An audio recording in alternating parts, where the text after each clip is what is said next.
Looks like we are streaming live. Woohoo! Amazing. Hey, Jordan, how are you?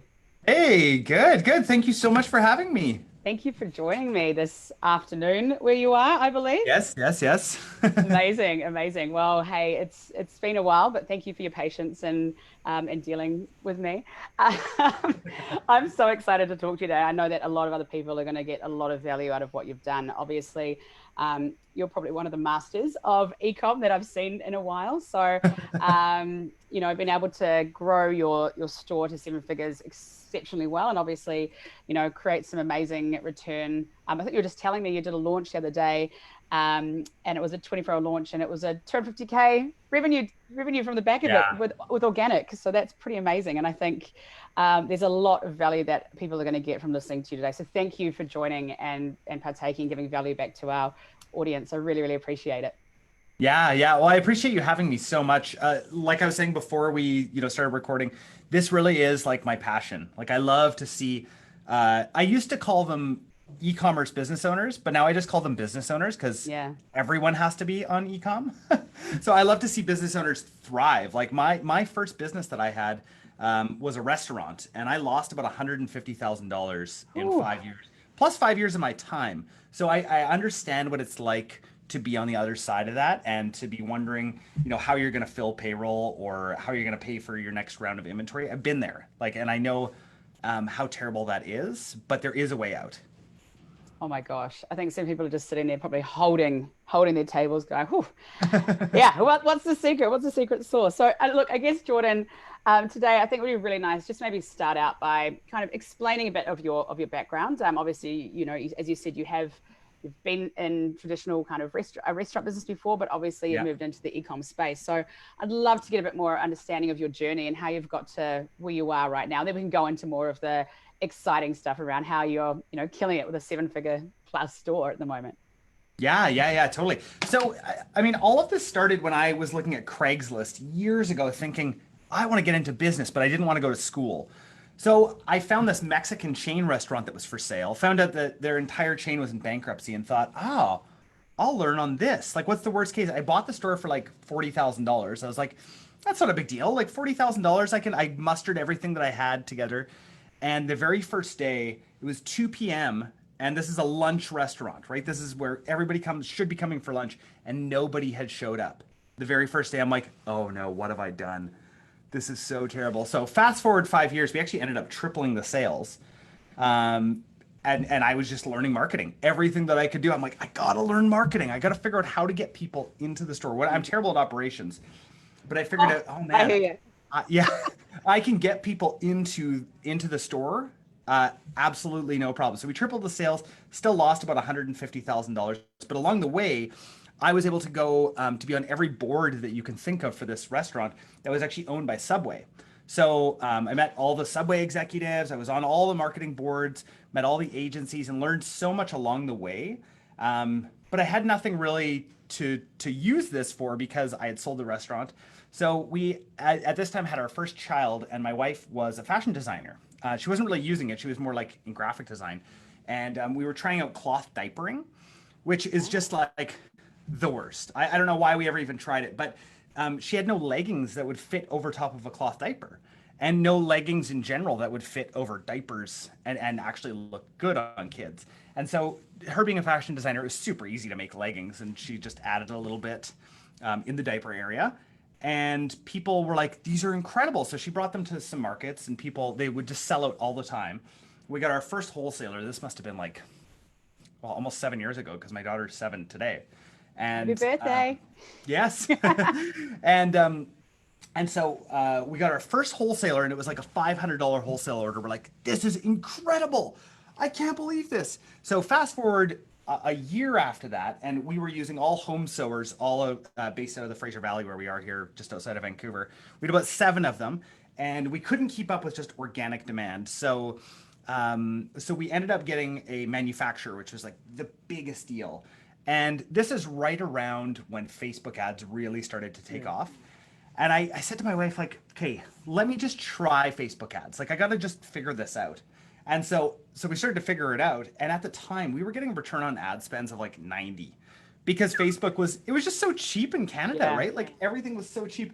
And all we would do is the magic secret sauce at the time was just taking organic posts and then running it, like essentially just boosting posts, but through ads manager and just doing a little bit of targeting. And that was it. We weren't like A/B testing stuff. We weren't trying out different creative. We'd just be like, well, this post did really well on Instagram. It had like 1,000 likes, so it'll probably do well. And that's all that we did.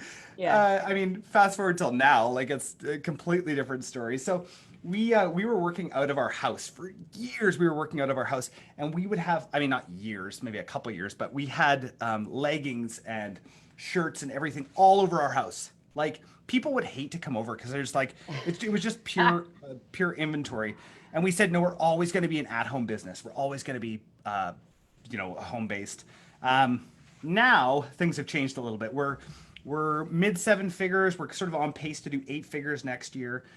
We're based out of right outside of Vancouver. We're in the midst of making acquisitions into other baby brands right now, and it's just amazing to see what can happen when you really like stick to it, and the sorts of things that just the sorts of things that can happen along the way. So one other thing along the way is my wife and I were working together in the business. I was the marketing side. She was like the CEO. We realized it didn't work. It just didn't work, the two of us working together all the time. So I was like, well, I'm going to start my own thing. And so I started a marketing agency on the side, which we've now grown to, I think there's 12 or 13 of us. So it's its own little business on the side too. But that really helped us separate our work and home lives very well. Well, hey, look, I think a lot of people can relate to that. Sometimes it's very difficult to have a family business or two in the both. Awesome. So look, Jordan, I think that's an incredible story, but I think, there's a lot of, I guess, things that happen along the way. And I love what you said, just be consistent, like keep going at it, because I think what people come across is obviously a lot of humps in the road, and especially a lot of people at the moment might be getting into ecom for the first time. So what are some of the things or the lessons you learned when you were first kind of starting out within getting your business up online and making sure that it was actually reaching the right people and being able to give a good service to people as well? Totally. I think one of the things that we just accidentally came upon was Shopify, right? Like this was like years before, everybody knew who Shopify was. But when we first started, we were selling on Etsy, right? I think a lot of people started selling on Etsy, and Etsy is a great traffic source, but they continued to take more and more at the time. And we're like, we really want to have like, a real business. And so we just sort of started Googling around and found Shopify. And I'm so glad we didn't have to make the leap from some of the other platforms, and spend like tens of thousands of dollars developing like a WooCommerce site or something. To me is a mistake we did not make, and we didn't have to make. And I'm really happy we didn't have to make it. And I tell everybody who comes to me with an e-commerce idea, I'm like, you have to start with Shopify. You cannot go anywhere else. Do not go anywhere else. I don't care how complex you think your idea is. Shopify is the place for it. Like, totally agree.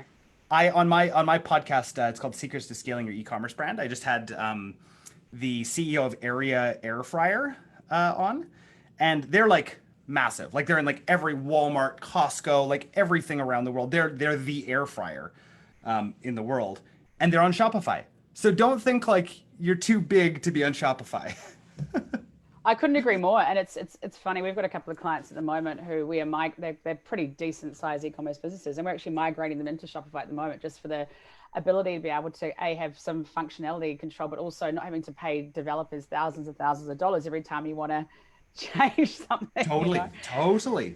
And and also just the element that the integration factor too, right? The ability to be able to connect with so many other tools and just make it easy. So why waste your time on tech when you can be spending your time on developing new product ranges and marketing, getting more people through the door? So we agree on that one. Yes. So if you're looking to start, get onto Shopify. That's something that I can definitely attest to. What else? What else was something that you learned along the way? Well, what I learned is that if you are not drop shipping, your biggest cost is going to be inventory, and cash flow is so important. So if you're in an inventory intensive business, which most likely, if you're listening to this, you probably are, unless you happen to be able to drop ship, But if you're building a brand, then most likely you're not able to drop ship, Yeah. right? Um, and inventory is so important.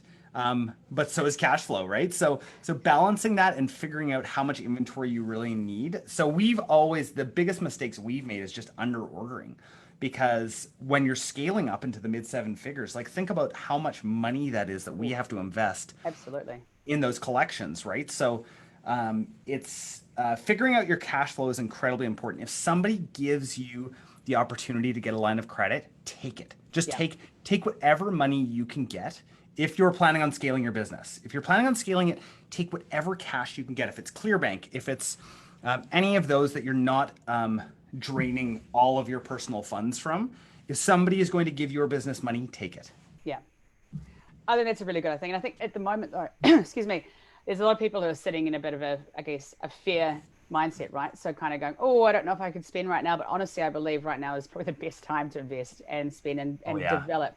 And it's about, as you said, know your numbers. Know your numbers. There's so many people I talk to and they haven't thought about, okay, what is our profit margin we need to be making? What are our targets? What do we actually need to be clearing in order to make sure that this is going to work for us? And I think if you're, and my thing is, even if you're not sure about how to do that, get someone. There are so many people who can provide an external CFO Yeah. service or things like that. Get someone to do it for you. You don't have to know it, or just know your numbers. Otherwise, you're literally a sitting duck.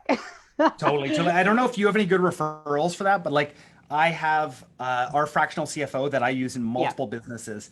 He is absolutely, and for those of you who don't know what a fractional CFO, essentially it's just a CFO that just works like one day a month on exactly. your business. Yeah, And we were his very first client. And since he's come on, we've, I think, tripled our revenue since, but we would not have been able to do that without knowing. Like we recently just hired 4 new people, but I went to him for a yeah, meeting first and I'm like, I don't know the numbers. Like I want to see that. So he's got 5-year projections yeah. based on, very conservative growth that I can look and be like, oh, I could hire 40 new employees. Okay.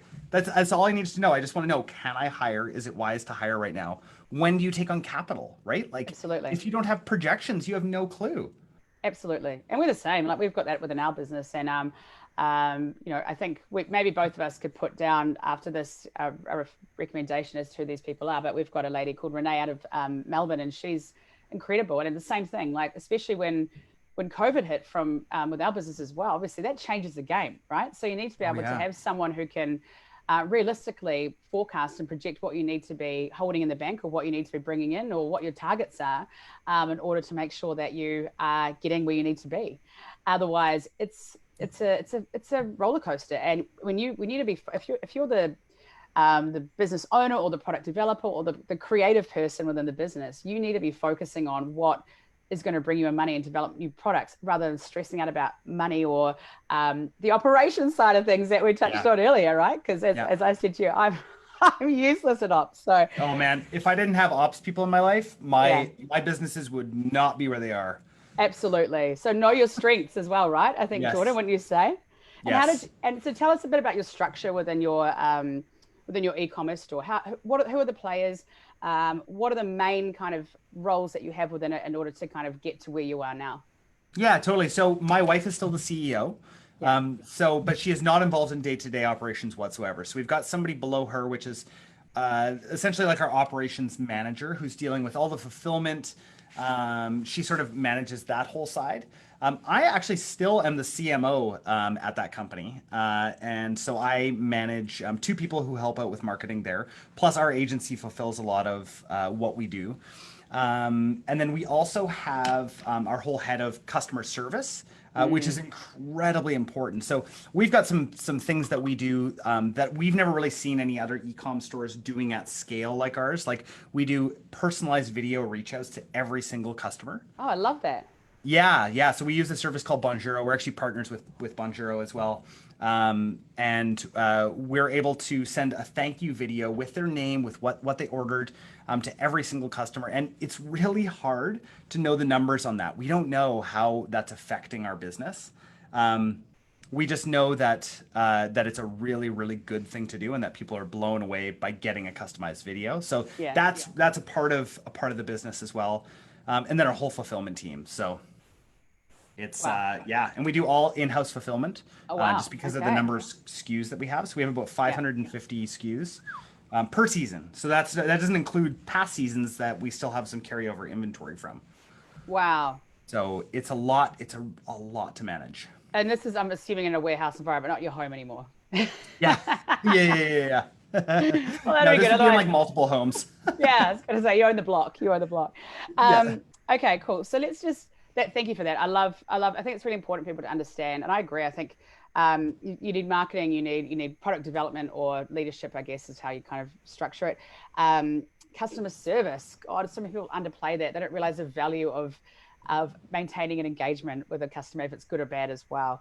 And then fulfillment. I think that's really important. So let's go back. I want to go back to that little trick you said about your videos. So I think personalization by far is one of the key things in order to make sure you get cut through and maintain a customer relationship. So yeah.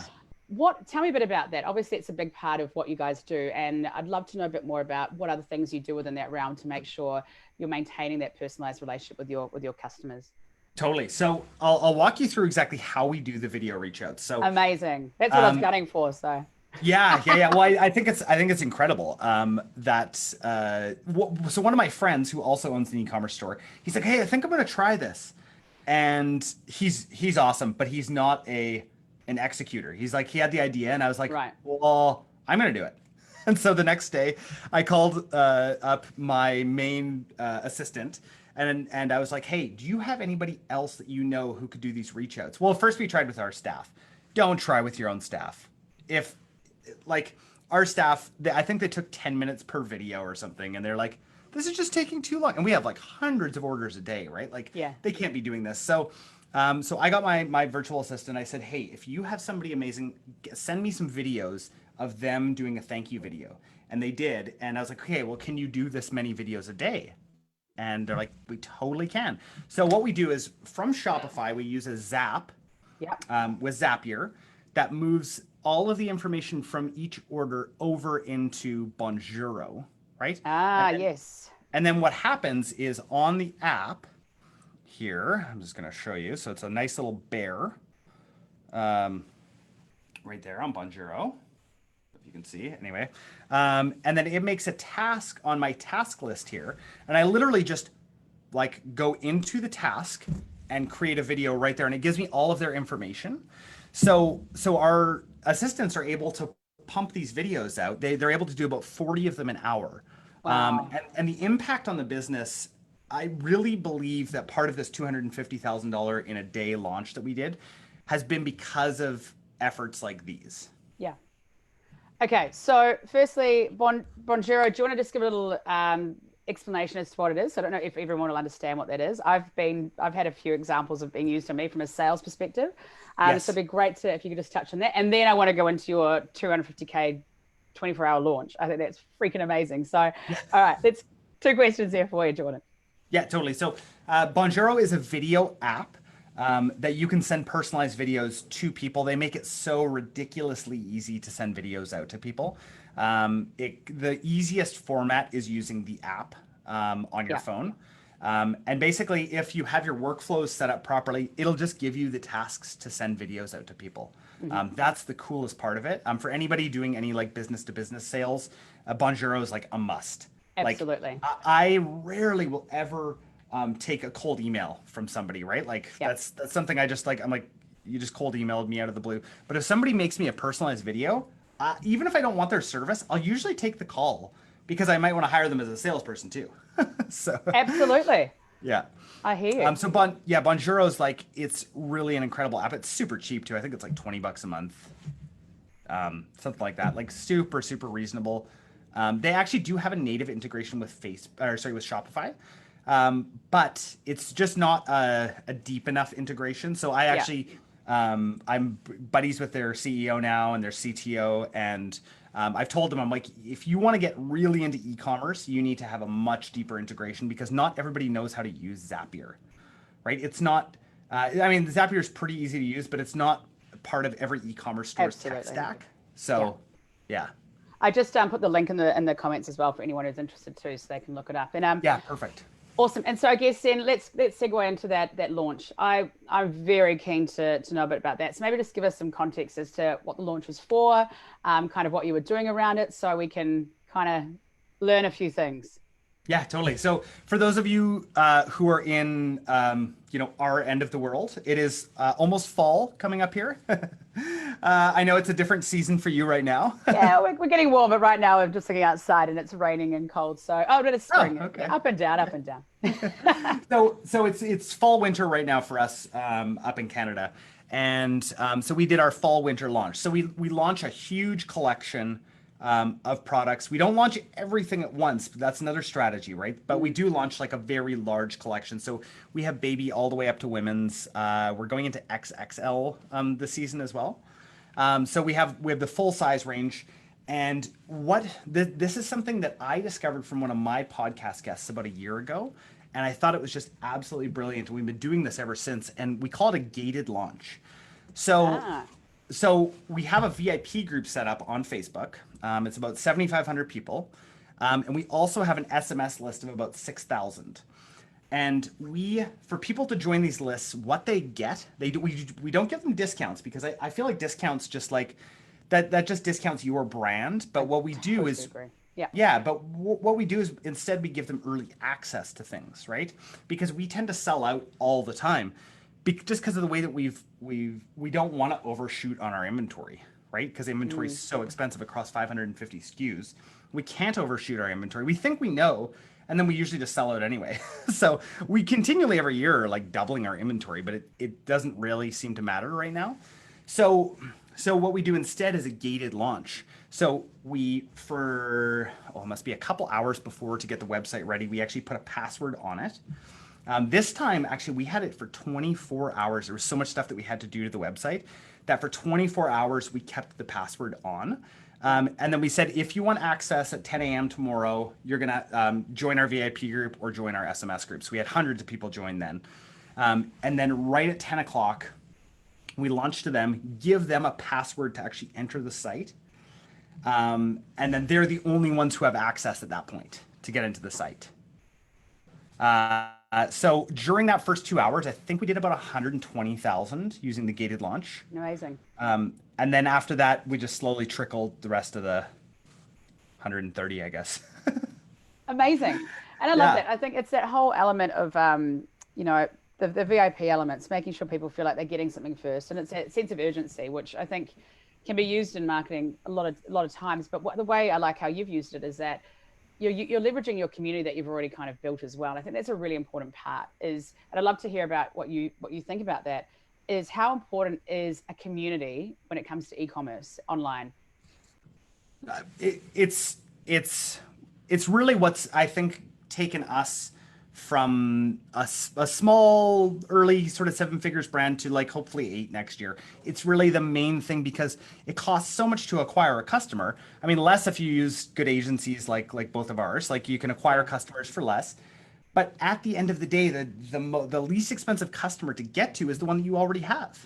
And they're the ones who are going to do all of your marketing for you. So why not pump a bunch of your marketing budget back into those people? So VIP groups are amazing because we'll have I don't know, 30 posts a day on our VIP group. And sometimes we'll have people on there, even though it's not supposed to be about customer service. Like right now, we're 2.5 weeks behind on orders. And so people are upset. They want their orders, right? But like we couldn't anticipate. We've hired, we just couldn't anticipate. So they'll say something like, oh, I can't believe how long they're taking. And you'll have like 30 or 40 people jump on and say, their customer service is amazing. If their orders aren't going out right now, they're doing everything that they can. You don't even have to stick up for yourself, right? I love that. The other incredible things about VIP groups are asking their opinion and then selling them that product. Like, Yes. Oh, yeah. yes. I'm such a big thing about this, about using your audience to be able to find out exactly what they want and then give them that, right? And I think people so often don't actually listen to their customers. It baffles me, but I love how you said that. And how do you find, in terms of engagement when it comes to these groups, how often is your team connecting with them, posting, doing things to make sure that they are maintaining that relationship? I'd say at least once a day, we're Yeah. having some sort of connection there. We're asking some sort of question, letting them know something. At least once a day, maybe 5 times a week. Yeah. Yeah. So this is really important. I think when it comes to this stuff, when you said this right up the front of the interview, it's about consistency. And Yeah. I think, a lot of different people get into this game and think, oh, I can just put up a product and, they will come. Yeah, It's doesn't not like that. no, it's not like that. So tell me a bit more about Jordan. What are some other tricks in, I guess, of the game that you guys have been able to apply when it comes to really scaling your business to where it is today? Yeah, so I mean, some of the interesting sort of stuff is we use influencers' profiles to market in Right. our paid advertising. Yeah. Something we're still not seeing a ton of brands using. I see the big guys using it. We call it social proof acceleration marketing. Okay. So it's essentially just take the influencers that you're already working with, and it's really easy to sell to them because you just like ask them, hey, can I use your profile to market our products? You're gonna get, $100,000 of extra reach this month, or Yeah. whatever you're gonna spend. I mean, that's a lot of money, but you're gonna get a lot of extra reach out of this, and it's gonna help our brand. It's gonna help your brand. We've never had to pay an influencer to use their profile before. Wow. Yeah, so that's something we absolutely love to use that. And really like the other big key besides the VIP group that I really hope everybody takes from this is SMS. SMS is I didn't believe in it. I really didn't believe in it until I forget, I think it was Vincero Watches on my podcast, and he was telling me about their SMS list building that they had, and I was like, I don't know, it doesn't seem like something I would want to receive. I don't want to receive SMS, but that's why you don't really listen to yourself all the time, right? You ask people. So we asked, Absolutely. yeah. So we asked our VIP group, like, hey, would you want to receive SMS messages from us? And only 55% of people said yes. We're like, okay, well, let's just test it. And our SMS list is unreal. We over the last 30 days, I was just looking at some stats. We've done 105,000 of extra revenue that's attributed to SMS. Wow. So really, like I'm taking more care of my SMS list than I am our email list these days. Really? Yeah, yeah, it's really driving that much revenue for us. So is it basically, if you give us an example of where it's used within your marketing strategy, are you updating them within there's a sale launch, or if there's a product launch, like how are you actually utilizing it within your marketing? Exactly. And yeah, so product launches is a huge one, right? We want to make sure that they get early access to product launches. We're using it for back and stock notifications as well. Okay. Okay. Yeah. We're using it for we try and drive people from the SMS list into our VIP group and opposite so that it's kind of the same group of people. The one thing about SMS is you don't want to be too wordy, right? That's not something that that doesn't really work. You want to be really concise and to the point. So short, sharp, basically, and have a URL that links through to the Yeah, site to itself. whatever Yeah. you're promoting, right? Just like Yeah. make sure it's like really clear. Click through, I mean, open rates are like 99%. Click through rates are like sometimes up to like 40, 50%. Yeah, not bad. Yeah, it's incredible. Now, don't get me wrong. I love email. I absolutely love email. It's just that we're taking SMS this seriously in our marketing mix. Yeah. And how is this automated? Like how are you what tools are you utilizing to kind of send this stuff out? Yeah, so we use a service called Postscript. Yeah. Really, really like them. They integrate super well with Klaviyo. They integrate super well with. I don't recommend using Klaviyo, by the way, for SMS. They're not Yeah. there yet. Yeah, I agree. Their pricing is crazy. They don't get it yet. They're really good with email. I mean, don't get me wrong. That's my number one recommendation. But we use Postscript. They work really well with Shopify, really well with Klaviyo. You can enrich a lot of data from Klaviyo over into Postscript, and it's a really really good system. I think they give you the first month for free too on Shopify. Yeah, fantastic. And obviously, again, this is why having a platform like Shopify as your centralized store is so important because you don't need to spend lots to integrate these. They all integrate right into the Yes. system. Yeah. Now, tell me, I'm interested to know in terms of your reporting and how you look at your analytics. This is kind of where I kind of play.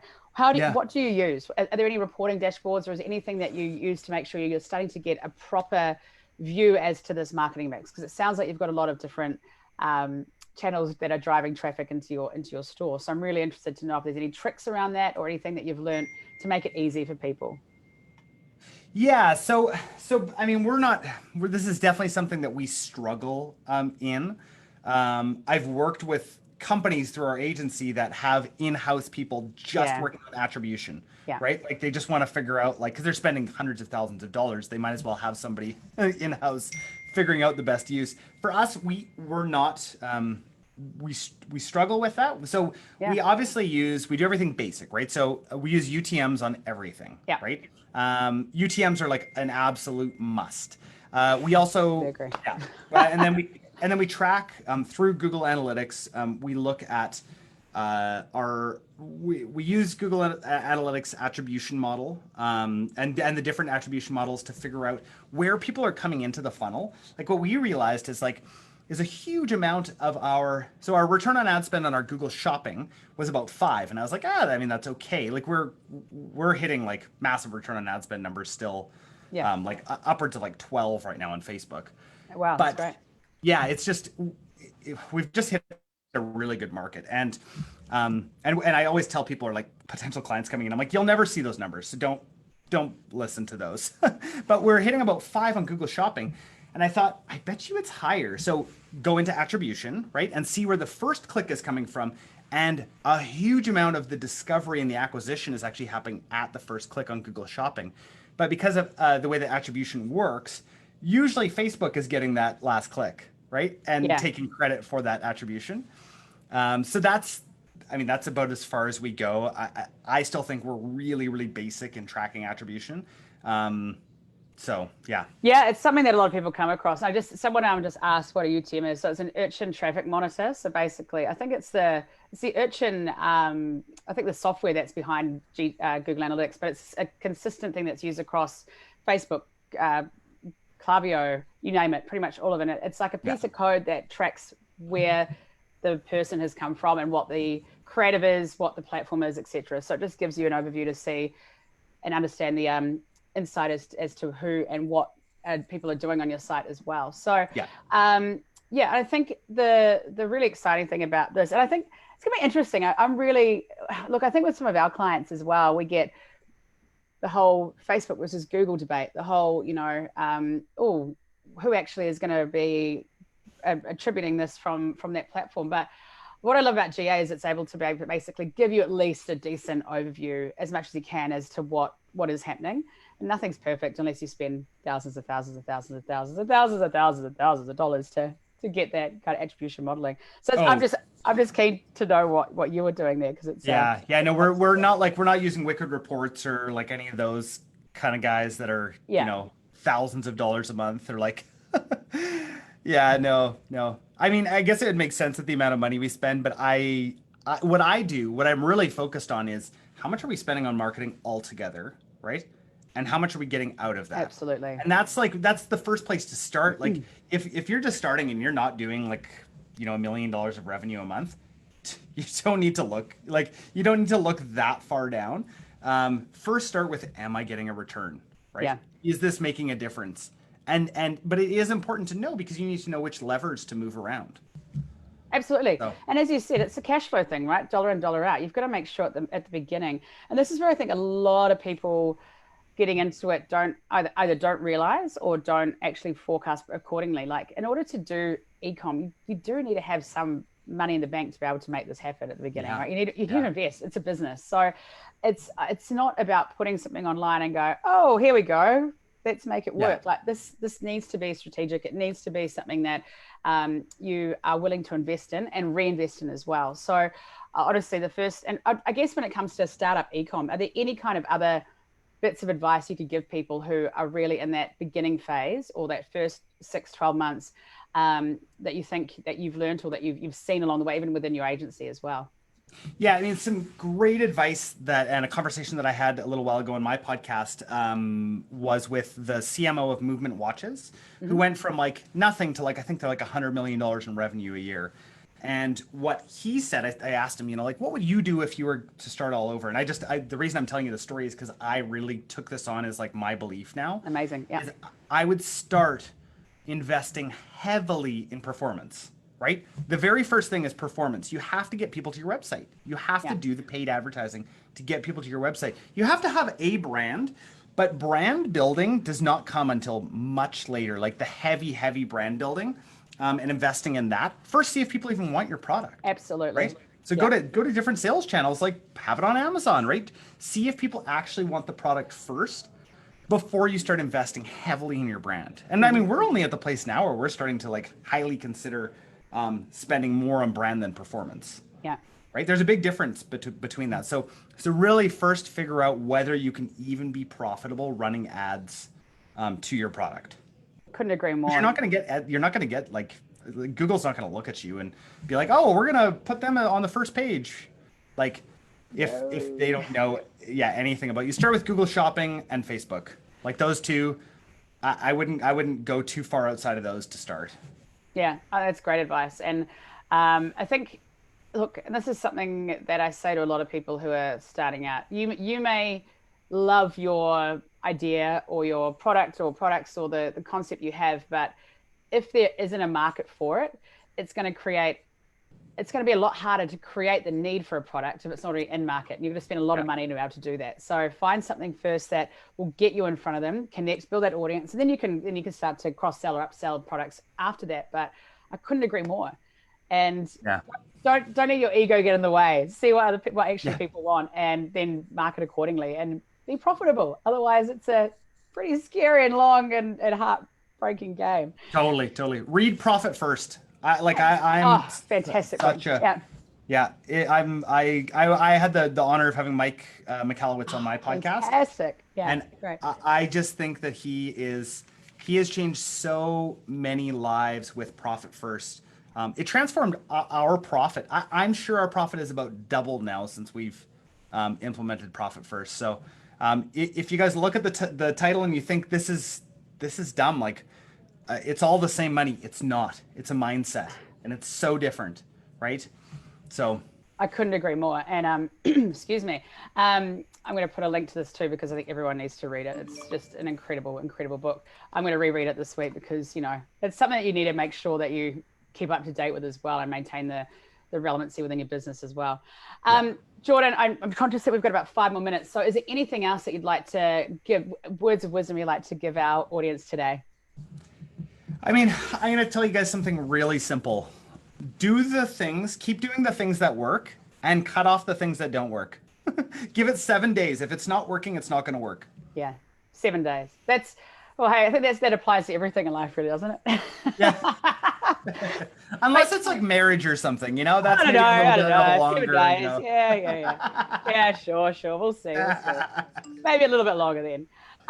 Jordan, thank you so much. And just so everyone knows, what's the name of your podcast again as well? So if people want to check it out, because I think there's going to be a lot of amazing information there for people to learn from. Yeah, totally. We're secrets to scaling your e-commerce brand. Amazing. Brilliant. Yeah. Well, Jordan, thank you so much. Enjoy your afternoon there on Wednesday in Vancouver. Yeah. And thank you so much. I'm sure a lot of people got a lot of value, and this has just been an incredible experience for me as well. So thank you again, and have a wonderful day. Thanks for having me. So welcome. Take care. Bye. Bye.